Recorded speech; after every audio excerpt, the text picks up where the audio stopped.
देश प्रदेश में कोरोना का कोहराम जहां लोगों के लिए भारी पड़ रहा है, तो वहीं अब इसका असर ऐतिहासिक मंदिरों पर भी दिख रहा है। देवभूमि हिमाचल की बात की जाए तो हिमाचल को देवी देवताओं की धरती कहा जाता है। आज भी यहाँ के लोगों को देवी देवताओं पर अटूट विश्वास है। कोरोना वायरस लोगों के इस अटूट विश्वास को फीका कर रहा है। दरअसल हिंदू धर्म की मान्यताओं के अनुसार भाद्रपद मास के कृष्ण पक्ष की पंचमी तिथि को गोगा पंचमी के रूप में मनाया जाता है। इस दिन गोगा देव का त्योहार मनाया जाता है।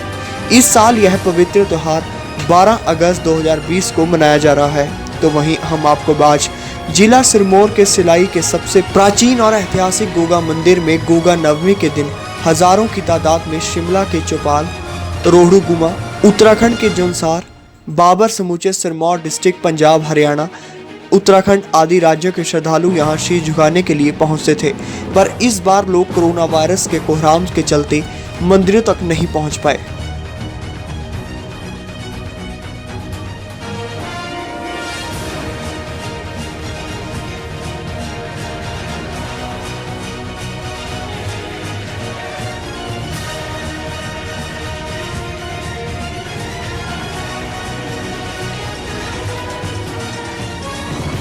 और इस बारी भी यहाँ बेचारे वो भी परेशान हैं, क्योंकि लोग बड़ा मतलब इस वक्त उनकी भी अच्छी सेल होती थी।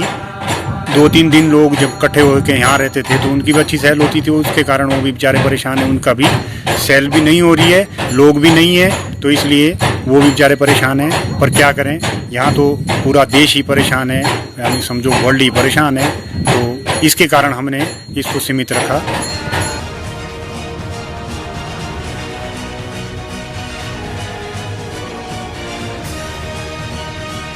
हजारों की तादाद में श्रद्धालु यहाँ पर पहुँचते थे। जैसे उत्तराखंड हमारा जौनसार बाबर, शिमला डिस्ट्रिक्ट से और सिरमौर तो पूरा डिस्ट्रिक्ट यहाँ पर इस मेले को मनाने के लिए पहुँचते थे।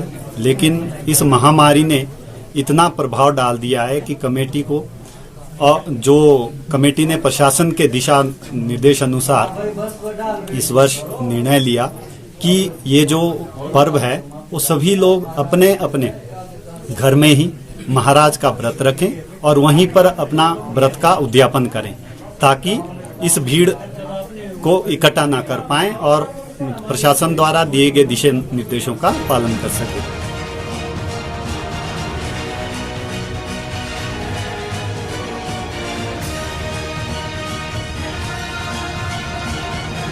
इसके बारे में मान्यता ये है कि जो हमारी गोगा माड़ी है, सबसे पहले हम रक्षाबंधन के दिन हमारे गोगा महाराज की छड़ी 52 गांव की यात्रा पर निकलती है और 7 दिन का दौरा करने के बाद 8वें दिन घर पहुंचती है। और गोगा नवमी के दिन साल में एक बार गोगा मेड़ी छड़ी को लाया जाता है और यहाँ पर रात्रि जागरण किया जाता है। जिन लोगों की भी मान्यता, जो लोग मान्यता मानते हैं, वो साल में एक बार यहाँ रात्रि जागरण के लिए गोगा नवमी के दिन रात्रि जागरण के लिए यहाँ पहुँचते हैं और उनकी जो मान्यता है वो पूर्ण हो जाती है। महाराज की जो सबसे विशेष मान्यता है, कोई भी अगर किसी भी व्यक्ति को सांप काटता है तो उसको एक मंदिर में लाया जाता है और रात्रि जागरण करता है और वो पूर्ण तरह ठीक हो गए। इस बार जो हमारे साल के अंदर है, कम से कम 15 से 20 लोग गोगा महाराज के मंदिर शिलाई गांव पधारे और सभी लोग स्वस्थ होके वो वापस पहुंचे।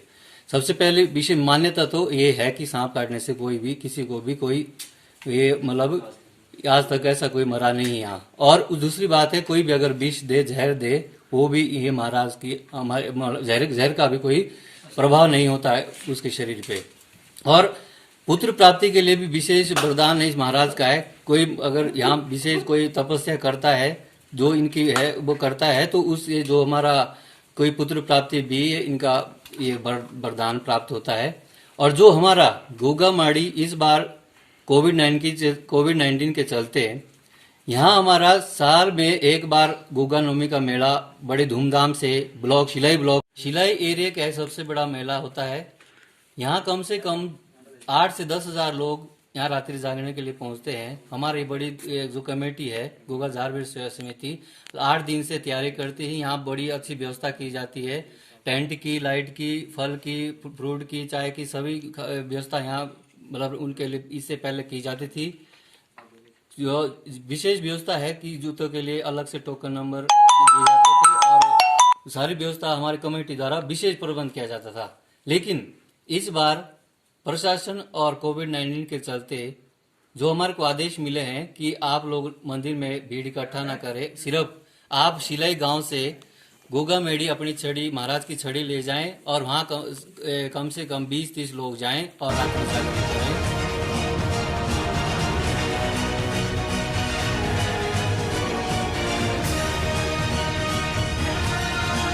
मतलब जो ये तो काफ़ी पुरानी बात है कि यहाँ पे एक ऐसी वो थी, मतलब कोई शक्ति समझो चाहे जो भी था हमारे यहाँ, जो हमारे जो बाजार बना है आगे शिलाई का, इसमें कोई भी ना तो कोई सफ़ेद कपड़े में आदमी घूम सकता था और ना ही सफ़ेद रंग का कोई पशु मतलब जानवर भी कोई इस धार पे मतलब नहीं रह सकता था। यहाँ ऐसा किसी दुष्ट का ऐसा होता पहरा मतलब ना। और वो हमारे सामने इधर उत्तराखंड का जो एरिया है हाजा दशो, वहाँ से उसकी वो लगती थी यहाँ के लिए। तो हमारे गांव के बुजुर्ग बड़े परेशान हुए, तो उन्होंने सोचा कि अब क्या करें क्या नहीं। तो तब उनको कहीं सपनों में दिखा कि भैया वहाँ से आके जो है ना, फिर यहाँ से वो लोग बागड़देश गए पैदल यात्रा उस समय की। तो उन्होंने वहाँ से ये गोगा झारपीर को यहाँ लाए, वहाँ से अपनी जो इनकी वो है विभूति मतलब मिट्टी थोड़ी सी उठा के यहाँ रखी। तो उस समय से लेकर जो है ना आज तक, जब से मतलब ये यहाँ स्थापित हुई, यहाँ रखा गया, तो उसके बाद से लेकर आज तक कोई ना नुकसान